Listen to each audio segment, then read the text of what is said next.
The rain had a way of making the city feel smaller. From her office window on the 12th floor, Alina Reyes watched the storm fold over the skyline like a heavy curtain. Neon lights blurred into streaks, traffic slowed to a crawl, and somewhere far below, a siren wailed, faint, persistent, unrelenting. It reminded her of everything she had spent 10 years trying to forget. She closed the blinds. The folder on her desk was still there. It hadn't moved, hadn't changed. But it felt heavier each time she looked at it. Case file reopened. Alina hadn't touched that kind of work in years. After leaving the prosecutor's office, she had built something quieter, a small legal consultancy, corporate clients, contracts, disputes that lived neatly on paper and died without blood. Clean work. Safe work. The kind that let you sleep at night. But tonight, sleep wasn't coming. She reached for the folder. Inside were photographs. Reports. Statements. And one name. Marcus Vale. Her chest tightened. Marcus had once been the kind of man people trusted without question. A respected city councilman. A voice for reform. A man who smiled in photographs and shook hands like he meant it. He had also been the reason her career ended. And the reason a girl named Lila Moreno had never made it home. 10 years ago, Alina had believed the system worked. She had believed that if you followed the evidence, built your case carefully, and stood firm in court, justice would take care of the rest. She had been wrong. The Vale case had been airtight. At least, it should have been. Lila Moreno, 17, had disappeared after volunteering at a community center Marcus funded. There were inconsistencies in his timeline. Financial records tied him to shell organizations. Witnesses who spoke.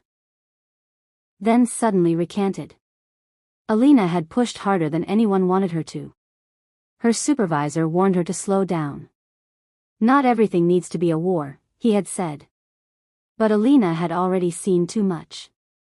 She saw the fear in Lila's mother's eyes. She saw the way evidence kept slipping, lost, misplaced, discredited.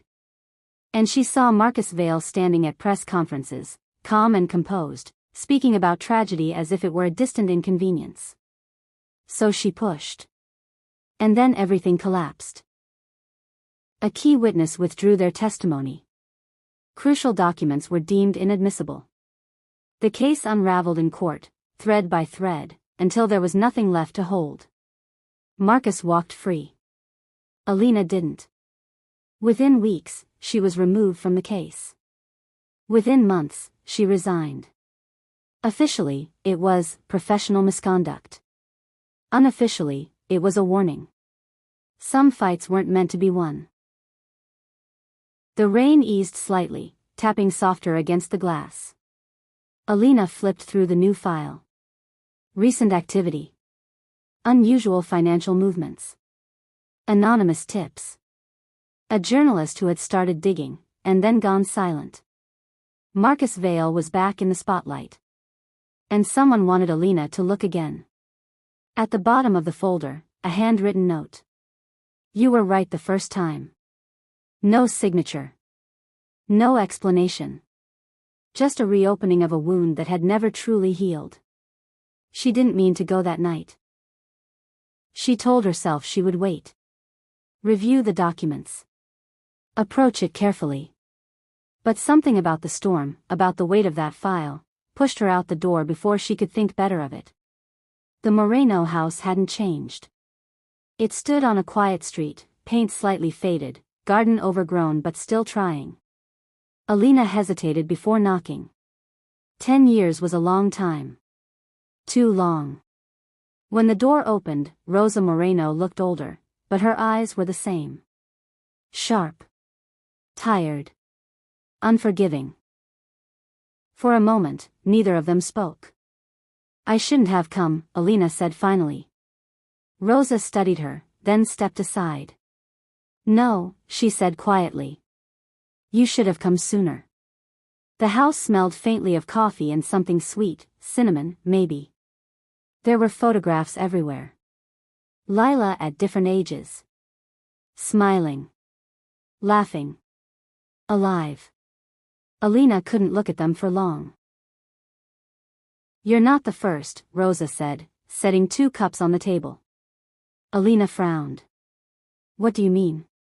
"People have been asking questions again. Reporters. Investigators. They come, they promise things." She sat down slowly. "And then they disappear." A chill ran through Alina. "Disappear how?" Rosa met her gaze. "The way my daughter did." Silence filled the room. Alina reached into her bag, pulling out the file. "I think something is happening again," she said. "Something connected to Vale." Rosa didn't react immediately. Instead, she took a slow sip of her coffee. "I never stopped believing you," she said after a moment. The words hit harder than Alina expected.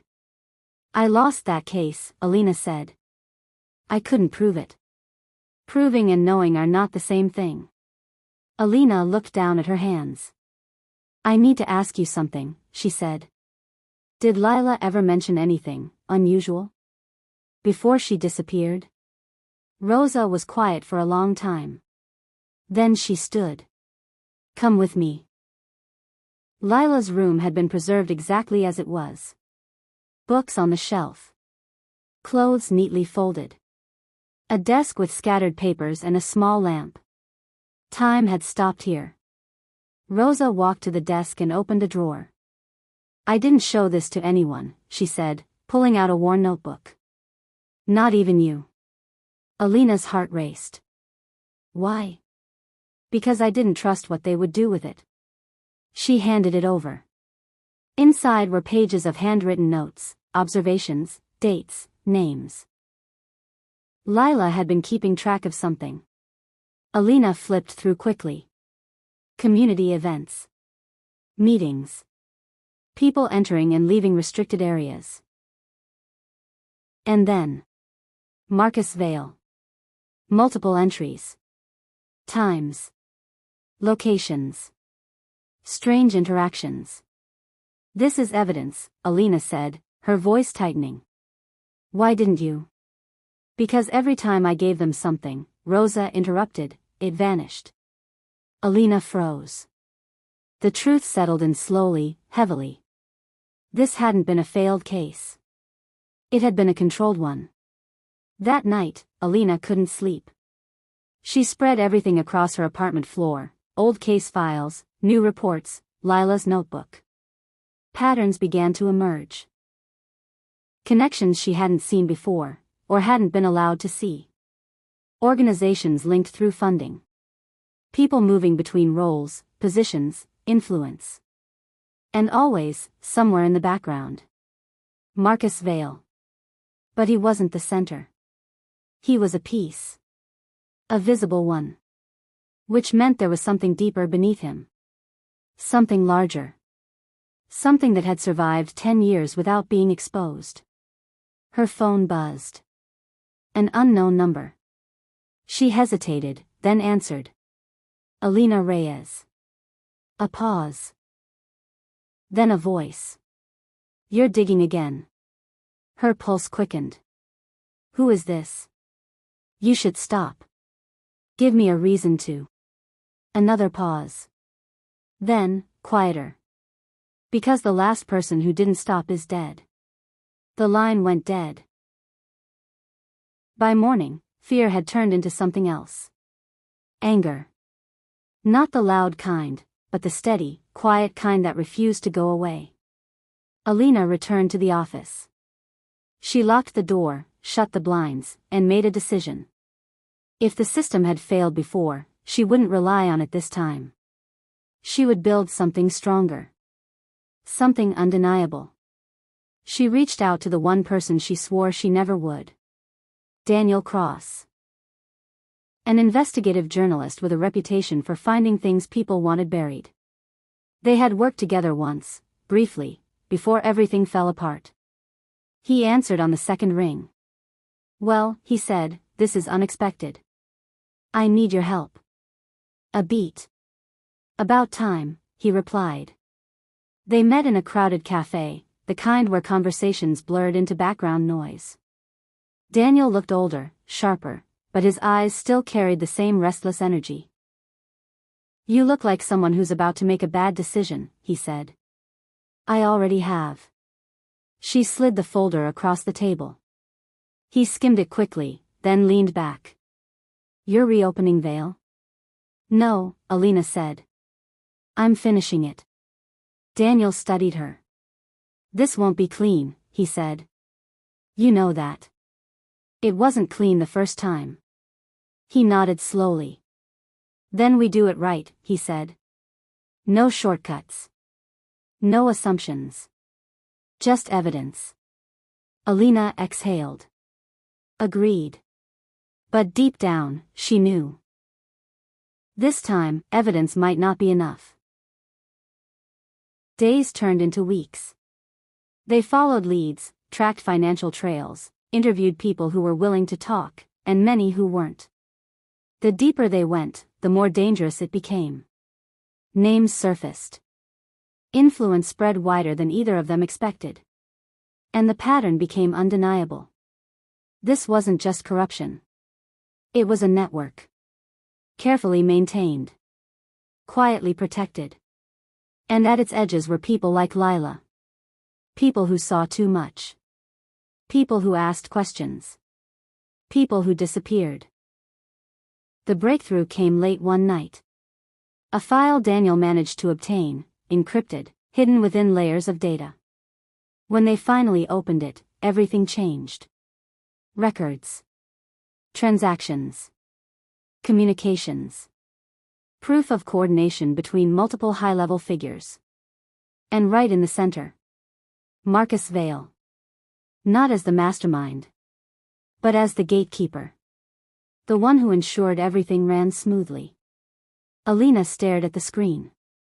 This is it, she whispered. Daniel nodded. It's more than enough. But something didn't sit right. Why now, she said. Why let this surface after all these years? Daniel didn't answer immediately. Then. Maybe someone wants it to. That realization shifted everything. They weren't just uncovering the truth. They were being allowed to. Guided. Used. Alina felt it in her gut. And that meant one thing. This wasn't over. Not even close. The confrontation came sooner than expected. Marcus Vale requested a meeting. Directly. No intermediaries. No pretense. Alina almost didn't go. But she knew she had to. For Lila. For everything that had been buried. His office overlooked the city. Bright. Clean. Untouched by the storm that had started all this. Marcus stood by the window when she entered. He didn't turn immediately. I wondered when you'd come back, he said. Alina stepped inside, closing the door behind her. You destroyed lives, she said. And you walked away. He turned then. Calm. Composed. I survived, he corrected. She placed the evidence on his desk. It's over. He glanced at it, unimpressed. You think this is new? He asked. Her confidence faltered for a second. What do you mean? Marcus smiled faintly. You're not exposing anything, he said. You're participating. The words hit like a blow. You're lying. Am I? He stepped closer. Ask yourself, why now? Why you? Alina's mind raced. The anonymous tip. The reopened case. The way everything had fallen into place. You needed a face, Marcus continued. Someone credible. Someone relentless. Someone who would bring all of this into the light. Her stomach dropped. No. And now you have. Silence stretched between them. You think this ends with me? He said softly. Alina clenched her fists. It ends with the truth. Marcus shook his head. The truth is just another tool, he said. It depends on who's holding it. When Alina left the building, the sky had cleared. The city looked different in the sunlight. Sharper. Exposed. Her phone buzzed again. A message from Daniel. It's already out. She opened the link. The story was everywhere. Headlines. Reports. Evidence laid bare. Marcus Vale was finished. Arrests would follow. Investigations would spread. It was everything she had wanted. Everything she had fought for. And yet, it didn't feel like victory. Because Marcus had been right about one thing. This didn't end with him. It never had. That night, Alina stood by her window again. The city was quiet. But not peaceful. It would never be peaceful. Not completely. She thought about Lila. About Rosa. About the years lost to silence. And the cost of breaking it. Her phone rested on the table. Another unknown number. Another decision waiting to be made. She picked it up. Alina Reyes. A familiar voice answered. You did well. Her grip tightened. Who is this? A pause. Then. The one who made sure the truth came out. Alina closed her eyes. And what happens now?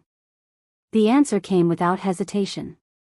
Now, the voice said, we see what you do with it. The line went dead. Alina set the phone down slowly. The weight hadn't lifted. If anything, it had grown heavier. Because the fight wasn't over. It had only changed shape. And this time, she knew exactly what she was up against. She turned back to the window. The city stretched endlessly before her. Full of secrets. Full of choices. And somewhere in that vast, complicated web, more truths waiting to be uncovered. Alina exhaled. Then she reached for her coat.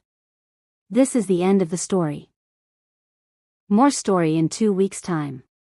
I hope you did enjoy this story.